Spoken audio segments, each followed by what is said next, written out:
Hello student, today I will start new topic of current.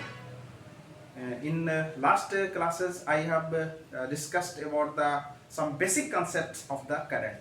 Now today some one more important thing that sometimes current is a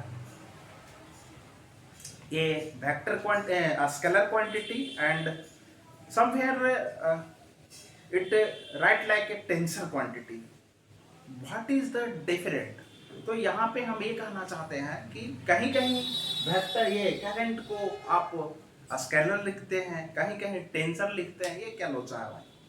तो यहाँ पे current really में tensor है, इसमें confusion वाली बात नहीं है, लेकिन टेंसर जो है 12 क्लास में डिस्कशन नहीं है इसका, तो इसलिए कहीं कहीं वो स्केलर ही बता दिया जाता है। अब स्केलर क्यों है भाई? इसमें डायरेक्शन भी है ना, तो वेक्टर होना चाहिए। तो सच बात तो यह है कि ये parallelograms law, triangles law, polygons law को फॉलो नहीं करता है। अब फॉलो नहीं करेगा वेक्टर्स रूल को तो भाई वेक्टर नहीं होगा। अब वेक्टर नहीं है तो या तो टेंसर होगा या स्केलर होगा। अब यहाँ इसमें डायरेक्शन है, लेकिन पार्टिकुलर जो डायरेक्शन होना चाहिए जिस तरह से वेक्टर में हो, या अलजेब्रिकली हम तो इसको ऐड करते हैं, लेकिन हम वेक्टर रूल से ऐड नहीं करते हैं। तो यहाँ पे डायरेक्शन भी है, लेकिन वो जो डायरेक्शन होना चाहिए वेक्टर के अनुसार वो नहीं है, तो इसलिए इसको टेंसर में रखा गया है। लेकिन ये वेक्टर को फॉलो नहीं कैसे करता, उसको हम थोड़ा सा एग्जांपल के रूप में देखते हैं। यहाँ पे 60 डिग्री एंगल पे है, तो अगर वेक्टर होता तो हम लिखते दिस स्क्वायर प्लस हम लिखते ना P square plus Q square plus 2pq cos alpha का अंडर रूट रिजल्टेंट। तो यहाँ पे देखिए 60 डिग्री है, तब भी यहाँ 5 एम्पियर जा रहा है इधर इस वायर से, और यहाँ हम एंगल चेंज कर दिए 30 डिग्री कर दिए, तब भी यहाँ 5 एम्पियर ही है। तो यहाँ पे करंट जो है वह वेक्टर रूल को फॉलो नहीं करता है। सेकंड एग्जांपल में हम देखेंगे कि इधर से 3 एम्पियर है, इधर से 2 एम्पियर है। अगर देखा जाए तो दोनों अपोजिट डायरेक्शन में है, तो इसका रिजल्ट होना चाहिए 1 एम्पियर, तो नहीं है, तो 5 एम्पियर इधर फ्लो हो रहा है। तो इस प्रकार से वेक्टर रूल को फॉलो नहीं करता है।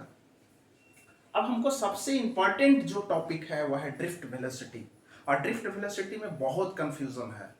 किताबों में तो पूरा स्पष्ट कहीं किया है कहीं नहीं किया है, अब कितने किताबें आप पढ़िएगा। दूसरी चीजें हैं कि डिफरेंट किताब में इसको डिफरेंट बता दिया गया है, न्यूमेरिकल वैल्यू भी, तो ये बड़ा आश्चर्यजनक चीज है और पॉइंट टू बी नोटेड। और हर किताब को कितने और किस किताब में किस चीज को हम अप्लाई करें, हम पूरा कंसेप्ट क्लियर करेंगे इस पे। तो ये ड्रिफ्ट वेलोसिटी जो है वह बहुत कंसेप्चुअल है। दूसरी चीज है कि टीचर भी इसको बहुत सारा जो है ना पूरा क्लियर नहीं कर पाते हैं, तो बच्चों में बड़ा कंफ्यूजन होता है। तो यहाँ पे हम ड्रिफ्ट वेलोसिटी को बेहतरीन तरीके से एक एक पॉइंट, ऐसे तो इसका लेक्चर 3-4 घंटे से कम नहीं होगा, लेकिन हम इसको उतना नहीं ले जाएंगे, थोड़ा अपना जो नीड है हमको और बेहतरी से कंसेप्ट क्लियर करते हुए हम आगे बढ़ेंगे। तो सबसे पहले हम समझे कि ये ड्रिफ्ट वेलोसिटी है क्या। तो ड्रिफ्ट वेलोसिटी, सबसे पहली बात कि कोई भी कंडक्टर में फ्री इलेक्ट्रॉन्स होता है। अब फ्री इलेक्ट्रॉन्स क्या है समझते हैं? फ्री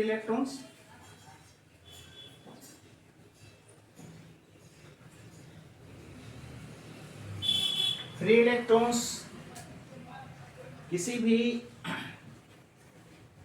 कंडक्टर में फ्री इलेक्ट्रॉन्स के कंसेप्ट को समझने के लिए हम एटम के कंसेप्ट को समझते हैं। हम पहले बता भी चुके हैं इलेक्ट्रोस्टैट का टॉपिक में। यहाँ पे देखिए, मान लिया कि आउटर मोस्ट ऑर्बिट में कोई इलेक्ट्रॉन है, ठीक है। अब इलेक्ट्रॉन है वह किससे, न्यूक्लियस से अट्रैक्शन फोर्स से जुड़ा हुआ है। अट्रैक्शन फोर्स है, न्यूक्लियस में पॉजिटिव चार्ज होता है, इलेक्ट्रॉन पे निगेटिव चार्ज, यहाँ अट्रैक्शन फोर्स से ये बंधा हुआ है। और यहाँ पे जैसे जैसे जैसे पार्टिकुलर टेम्परेचर, रूम टेम्परेचर पे टेम्परेचर बहुत डाउन भी होता है, ठीक है, बहुत डाउन, 0 से भी नीचे होता है, वहाँ पे भी कंडक्टर होते हैं, उसमें भी फ्री इलेक्ट्रॉन्स होता है। लेकिन जैसे जैसे टेम्परेचर बढ़ता है बहुत ज़्यादा डिफरेंस हो जाता है फिर lowest temperature and the room temperature. तो यहाँ पे जो टेम्परेचर है, जिस टेम्परेचर पे आप इस इलेक्ट्रॉन की बात कर रहे हैं, वो बाहर से एनर्जी पा करके, बाहर से एनर्जी हम देते हैं। जैसे कि इसका एनर्जी है, देख लीजिए, ये जो है इसका एनर्जी है E1, इसका एनर्जी है E2, ठीक है। और E2 यहाँ ज्यादा होगा, और भी ऑर्बिट होंगे E3, तो इसका एनर्जी और ज्यादा होगा। तो जैसे जैसे एनर्जी बढ़ता है, रेडियस क्या होता है न्यूक्लियस का, इसका इलेक्ट्रॉन का, वो बढ़ता है। तो यहाँ पे रूम टेम्परेचर पे भी इसको एनर्जी मिल रहा है, ठीक है। या और भी हम हीट भी कर सकते हैं, एनर्जी देने का और भी तरीका है, लाइट एनर्जी है, हीट एनर्जी है ना। तो मेटल के जो इलेक्ट्रॉन है अगर एनर्जी गेन करते हैं तो यह एनर्जी गेन करने के अनुसार इसका एनर्जी बढ़ता है, तब वो अपना रेडियस बढ़ा लेते हैं, ठीक है। तो ये नॉर्मल रूम टेम्परेचर पे यह जो है यह आउटर मोस्ट ऑर्बिट से भी थोड़ा सा बाहर निकल आता है। कौन? जो ये इलेक्ट्रॉन है आउटर मोस्ट ऑर्बिट में, किस में? कंडक्टर में। तो कंडक्टर में और लूजली हो जाता है, किससे? न्यूक्लियस से। अब थोड़ा सा भी इसको, और यही इलेक्ट्रॉन जो है वो फ्रीली मूव करता है इधर उधर रैंडम वेलोसिटी से। क्यों? क्योंकि एनर्जी मिला है। एनर्जी मिला है तो एनर्जी गया कहाँ? तो वो एनर्जी इलेक्ट्रॉन के काइनेटिक एनर्जी में चेंज हो जाता है, और इस तरह से ये रैंडमली मूव करता है, ठीक है। अब जो एनर्जी रूम टेम्परेचर पे इसको मिल रहा है वह काइनेटिक एनर्जी में चेंज होकर के यह इसका जो वेलोसिटी है वह हो जाता है 10 का पावर 5 मीटर पर सेकंड। सोच लिए एक इलेक्ट्रॉन, एक छोटा सा इलेक्ट्रॉन है, उसका मास बहुत कम है, और उसको ज्यादा से ज्यादा एनर्जी, रूम टेम्परेचर का एनर्जी दे रहे हैं, हीट एनर्जी दे रहे हैं, तो क्या होगा? उसका वेलोसिटी ज्यादा से ज्यादा होगा, ठीक है। अब ज्यादा से ज्यादा होगा तो कितना होगा? तो अबाउट 10 का पावर 5 मीटर पर सेकंड रैंडम वेलोसिटी से मूव करता है। कौन? फिर इलेक्ट्रॉन्स। कहाँ? किसी कंडक्टर में, ठीक है। तो कंडक्टर में अगर फिर इलेक्ट्रॉन्स रैंडम मूव करेगा, रैंडमली मूव कर रहा है इधर उधर, तो क्या एक खाली स्पेस है? नहीं, वहां और भी एटम्स है, और भी इलेक्ट्रॉन्स है जो रैंडमली मूव कर रहा है। तो सबसे पहली बात कि in general free electrons move randomly with velocity this due to that thermal energy, है ना। अब यहाँ पे और भी तरीके हैं हीट एनर्जी के अलावे इलेक्ट्रॉन को इस इलेक्ट्रॉन को देने के लिए। दूसरा है लाइट एनर्जी, और भी चीजें हैं। अब यहाँ पे अब थर्मल एनर्जी तो ठीक है कि थर्मल एनर्जी दिए, इसका वेलोसिटी इतना हो गया, फिर क्या होगा भाई? तो यहाँ पे इलेक्ट्रॉन्स क्या होंगे? वह रैंडम वेलोसिटी से मोशन करेगा, रैंडम मोशन करेगा, तो वह कभी एटम से टकराएगा, इलेक्ट्रॉन से भी टकरा सकता है, कोलाइड करेगा, वो कोलिजन होगी। किस में होगी? किस में होगी? तो एटम से होगा, ठीक है।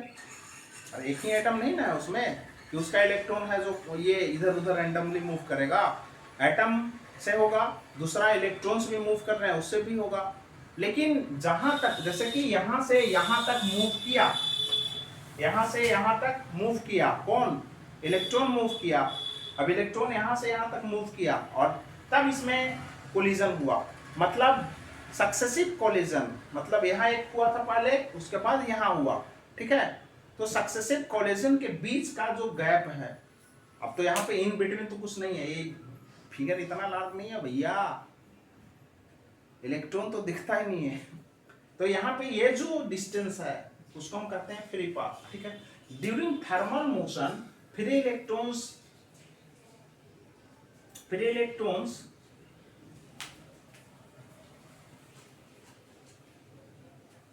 during thermal motion free electrons collide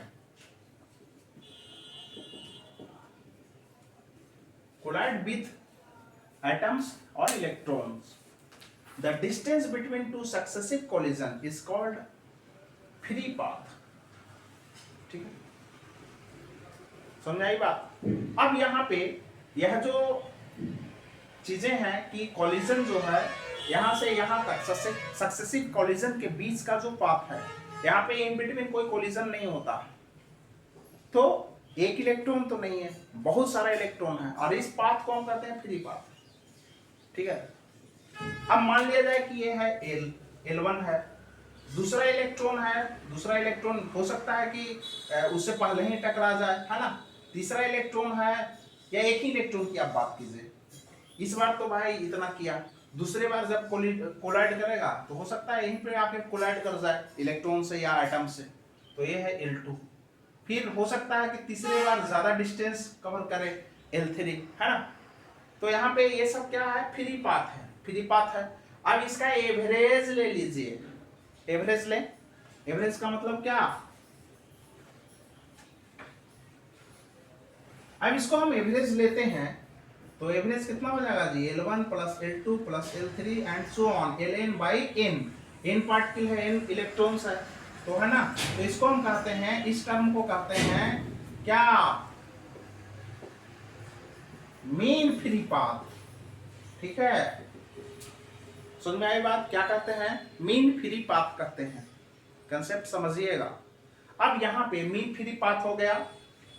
अब सबसे पहली जो अहम चीजें हैं, ठीक है, रैंडम मोशन तो कर रहा है, अब मीन फ्री पाथ है, यहां से यहां तक सक्सेसिव कोलिजन हो रहा है, तो इसका टाइम भी तो होगा छोटू, तो यहाँ पे टाइम कितना है, यहां से यहां तक, पहला कोलिजन में T1 टाइम है, दूसरे में T2 टाइम है, तीसरे में कितना है, T3 है, ठीक है।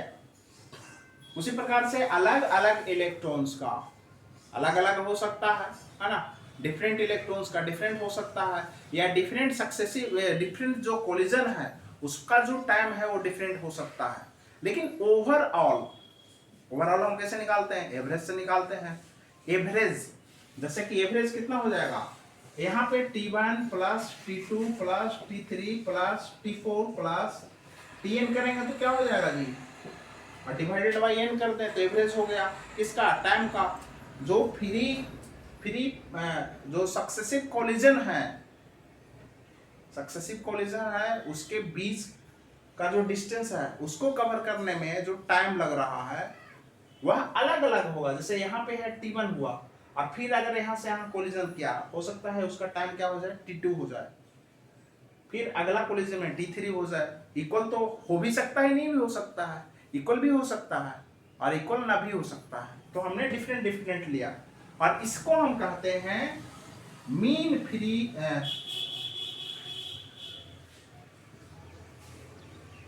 फ्री पाथ को ट्रेवल करने में हम इसको कहते हैं रिलैक्सेशन टाइम, क्या, रिलैक्सेशन टाइम, क्लियर है।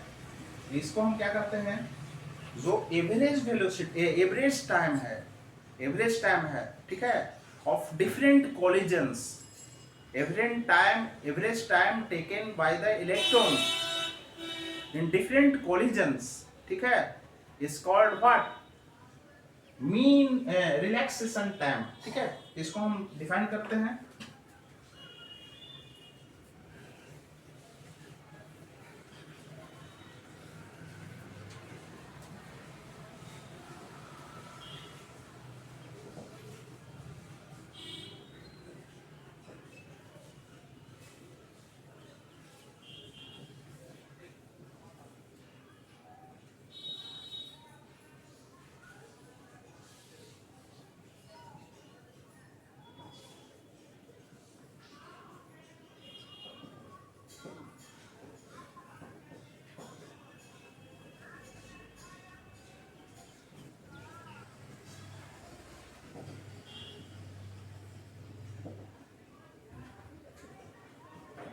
अब देख लीजिए रिलैक्सेशन टाइम, तो मान लिया गया है कि वो डिफरेंट जो टाइम है ना, मीन फ्री पाथ में जो डिफरेंट कोलिजन में जो टेक कर रहा है, ले रहा है, वो टाइम है T1 T2 T3 T4 and so on Tn, है ना, तो उसका जो एवरेज होगा वही है आपका रिलैक्सेशन टाइम, और it is generally denoted by what, tau से इसको हम रिप्रेजेंट करते हैं, क्लियर है।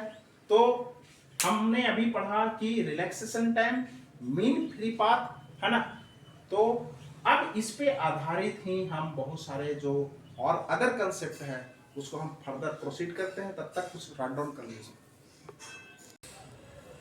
तो यहाँ पे देखिए एक कंडक्टर है, ठीक है, कंडक्टर में हमने क्या किया है कि इसको हम एक ईएमएफ, अब यहाँ पे ईएमएफ छोड़ दीजिए, सिंपल समझिए कि जब हम इसको पोटेंशियल डिफरेंस अप्लाई करेंगे, आपने पढ़ चुका है relation between electric field and potential, जब भी किसी कंडक्टर में हम पोटेंशियल डिफरेंस अप्लाई करते हैं, है ना, जब भी किसी कंडक्टर में पोटेंशियल डिफरेंस अप्लाई करते हैं तो कंडक्टर में इलेक्ट्रिक फील्ड डेवलप होता है। तो इलेक्ट्रिक फील्ड डेवलप हुआ है, तो यहाँ पे मान लिया जाए इलेक्ट्रिक फील्ड कितना है, ई है, मैग्नीट्यूड कितना है इनसाइड द कंडक्टर, ई है। तो यहाँ पे तो इलेक्ट्रॉन पे फोर्स कितना लगेगा, तो इलेक्ट्रॉन पे फोर्स लगेगा, किधर लगेगा, तो इलेक्ट्रॉन निगेटिव चार्ज है, तो इलेक्ट्रॉन पे जो फोर्स है इलेक्ट्रिक फील्ड के अपोजिट डायरेक्शन में लगेगा। तो यहाँ पे इलेक्ट्रॉन के अपोजिट डायरेक्शन में एक फोर्स लग रहा है, कितना फोर्स लगेगा। इससे पहले और एक बात है, सबसे पहले देख लीजिए इसको, इलेक्ट्रॉन पे जो फोर्स लगेगा F equal to charge of electron into electric field. हमने पढ़ा है इलेक्ट्रिक फील्ड और जो है उसमें बेसिक डिफिनेशन में कि F इक्वल टू QE होता है, चार्ज इनटू इलेक्ट्रिक फील्ड।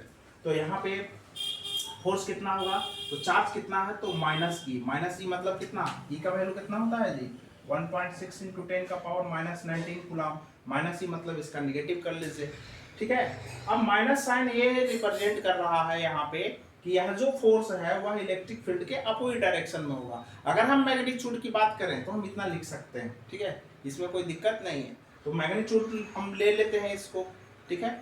अब यहाँ पे सिर्फ इसका यही मतलब है कि जो फोर्स लगेगा वो इलेक्ट्रिक फील्ड के अपोजिट डायरेक्शन में लगेगा। अब इलेक्ट्रॉन क्या करेगा जी, इस फोर्स के कारण एक्सलेट करेगा या नहीं करेगा। तो यहाँ पे फोर्स ये जो फोर्स लग रहा है, यह जो फोर्स लग रहा है इलेक्ट्रॉन्स पे, वह उसके कारण ये जो है इलेक्ट्रॉन वो क्या करेगा, एक्सलेट करेगा। और कितना एक्सलेशन होगा, तो यहाँ हम जानते हैं acceleration equal to F/m, simple. तो यहाँ एक्सलेशन कितना हो जाएगा, F/m। तो F कितना है आपका E, electronic charge into electric field divided by mass of the electron, ठीक है। तो यहाँ पे E/m होगा, ठीक है, एक्सलेशन। अब एक अहम चीज जो है मैं बताता हूं कि जब भी कोई थर्मल वेलोसिटी करेगा, थर्मल मतलब इलेक्ट्रॉन जो है फ्री रैंडमली इधर उधर मोशन करता है, हम फिर वहीं पे जा रहे हैं। तो रैंडमली इधर उधर मोशन करता है तो उसका नेट जो मोशन है किसी पार्टिकुलर जगह से, जैसे इधर यहाँ है, हम एक क्रॉस सेक्शन की बात करें, किसी पार्टिकुलर क्रॉस सेक्शन एरिया की बात करें, कंडक्टर है, इस क्रॉस सेक्शन एरिया की हम बात करें, जैसे इलेक्ट्रॉन इधर जा रहा है फिर वापस इधर ही आ रहा है, फिर इधर जाएगा फिर इधर आएगा, है ना। तो रैंडम मोशन कर रहा है ये। तो नेट जो क्रॉस सेक्शन से जो क्रॉस कर रहा है वह रैंडम मोशन कर रहा है। तो यहाँ पे नेट जो क्रॉसिंग है, जितना इलेक्ट्रॉन इधर जा रहा है उतना ही इलेक्ट्रॉन राइट, जितना लेफ्ट जा रहा है उतना ही राइट आ रहा है। इस तरह से रैंडम मोशन के कारण किसी क्रॉस सेक्शन से नेट चार्ज जो क्रॉस करने का है वह जीरो हो जाता है, और इस प्रकार से जो कंडक्टर में करंट है वह जीरो हो जाता है। यानी कि है कि रैंडम मोशन कर रहा है। एक सवाल है कि रैंडम मोशन के कारण कंडक्टर में इलेक्ट्रॉन पास कर रहा था, करंट क्यों नहीं फ्लो होता। तो यही है कि जितना लेफ्ट जा रहा है उतना राइट आ रहा है, ठीक है। तो यहाँ पे सवाल है कि भाई करंट क्यों नहीं है, तो जितना लेफ्ट जा रहा है किसी क्रॉस सेक्शन से उतना ही राइट आ रहा है, तो नेट करंट क्या होगा आपको जीरो होगा। दूसरा सवाल कि जब रैंडम मोशन करता है, जब रैंडम मोशन करता है तो इनिशियली रैंडम मोशन को हम इधर उधर मोशन हो रहा है, तो इस इनिशियली जो नेट एवरेज जो रैंडम मोशन है, रैंडम वेलोसिटी है, वह थर्मल एनर्जी के कारण E1 plus U2 plus U3 UN, ठीक है, divided by UN, sorry divided by N, क्या होगा आपको जीरो हो जाएगा। ये थर्मल मोशन के कारण रैंडम मोशन हो रहा है इलेक्ट्रॉन का, तो उसका जो एवरेज है उसका क्या हो जाता है, इधर उधर गया फिर वहीं पे आ गया, है ना। तो यहाँ पे जो वेलोसिटी है वह जीरो हो जाता है, क्लियर है। तो अगर हम ड्रिफ्ट वेलोसिटी की बात करें तो ड्रिफ्ट वेलोसिटी है क्या, तो वेलोसिटी हम पढ़े हैं v is equal to u plus at। तो इस पे हम अगर रखते हैं किसी पार्टिकुलर इलेक्ट्रॉन्स का जो नेट जो एवरेज है वेलोसिटी वो कितना होगा, तो एवरेज किसी इलेक्ट्रॉन का, एक पार्टिकुलर इलेक्ट्रॉन्स का हम बात करें तो एवरेज वेलोसिटी कितना होगा कब। अब देख लीजिए कि यहाँ पे इलेक्ट्रिक फील्ड हम लगाए हैं, तो इलेक्ट्रिक फील्ड के अपोजिट डायरेक्शन में क्या होगा, मूव करेगा इलेक्ट्रॉन। रैंडम तो मोशन कर नहीं रहा, मान लिया रैंडम मोशन में ऐसे जा रहा है और इस पे फोर्स लग रहा है, ठीक है, हमेशा फोर्स लग रहा है, तो इधर हमेशा फोर्स लगते रहेगा। तो ये यहाँ ना जाकर के यहाँ जाएगा, ठीक है। तो इस प्रकार से स्मॉल डिस्टेंस मूव करेगा, ठीक है, ये स्मॉल डिस्टेंस मूव करेगा, क्लियर है। उसमें एक्सीलरेशन कितना है, तो ए है। तो इनिशियल जो एवरेज वेलोसिटी है, रैंडम वेलोसिटी, वह कितना हो जाएगा, 0 हो जाएगा, ठीक है। और यहाँ से यहाँ तक इस सेंस में यहाँ पे देखिए आप, तो क्या होगा, ये यहाँ से यहाँ क्या करता है, ड्रिफ्ट करता है। रैंडम मोशन के अलावा ये ड्रिफ्ट कर रहा है, रैंडम मोशन के कारण इसको यहाँ पहुंचना चाहिए, इधर आ रहा है ये ड्रिफ्ट, ठीक है। जिस वेलोसिटी, जिस एवरेज वेलोसिटी से ये ड्रिफ्ट करता है उसको हम कहते हैं ड्रिफ्ट वेलोसिटी, ठीक है। तो यहाँ पे जब भी हम इलेक्ट्रिक फील्ड हम कंडक्टर में अप्लाई करते हैं, तो इलेक्ट्रिक फील्ड के अपोजिट डायरेक्शन में रैंडम वेलोसिटी के अलावे, थर्मल वेलोसिटी के अलावे, उस इलेक्ट्रिक फील्ड के अपोजिट डायरेक्शन में इलेक्ट्रॉन ड्रिफ्ट करता है, और उस जिस वेलोसिटी से वो ड्रिफ्ट करता है वह क्या होता है, वो कहलाता है ड्रिफ्ट वेलोसिटी। और एक चीज मैं और बता दूं, ड्रिफ्ट वेलोसिटी कांस्टेंट वेलोसिटी होता है, इसमें कोई एक्सीलरेशन नहीं होती है। हम अभी इसका डेरिवेशन बताएंगे तब उससे क्लियर हो जाएगा कि drift velocity is not a time independent, time depend नहीं करता, टाइम पे डिपेंड नहीं करता है। वह क्या होता है, टाइम इंडिपेंडेंट होता है। टाइम इंडिपेंडेंट होता है इसलिए उसमें एक्सीलरेशन नहीं होता है। तो हम सबसे पहले इसको मान लिया जाए कि एक इलेक्ट्रॉन की हम बात करें तो उसका जो डिफरेंट फ्री पाथ है ना, उसमें जो वेलोसिटी है वो कितना होगा, u प्लस एटी हम लिखते हैं भी, तो पहले में है आपका कितना, u प्लस 81, ठीक है। मान लिया जाए कि फ्री पाथ जो है आप कवर कर रहे हैं, उसमें पहला है t1, दूसरे में क्या है जी, u प्लस 82। एक्सीलरेशन हमेशा हर एक इलेक्ट्रॉन पे, इस एक ही इलेक्ट्रॉन की हम बात कर रहे हैं, यहाँ पे हम एक इलेक्ट्रॉन की मात्र बात कर रहे हैं, सारे इलेक्ट्रॉन की बात हम नहीं कर रहे हैं। तो एक इलेक्ट्रॉन पे जो फोर्स लग रहा है, एक्सीलरेशन जो है वो कितना होगा जी, E/m होगा। तो यहाँ पे इलेक्ट्रॉन पे फोर्स एक ही लग रहा है, तो एक्सीलरेशन जो है a होगा यहाँ पे। लेकिन डिफरेंट फ्री पाथ जो है वो डिफरेंट है ना, टाइम भी क्या है, डिफरेंट है। अभी हम थोड़ा देर पहले बता चुके हैं। तो यहाँ पे v जो होगा वो क्या होगा, v1 कितना होगा, u प्लस 81।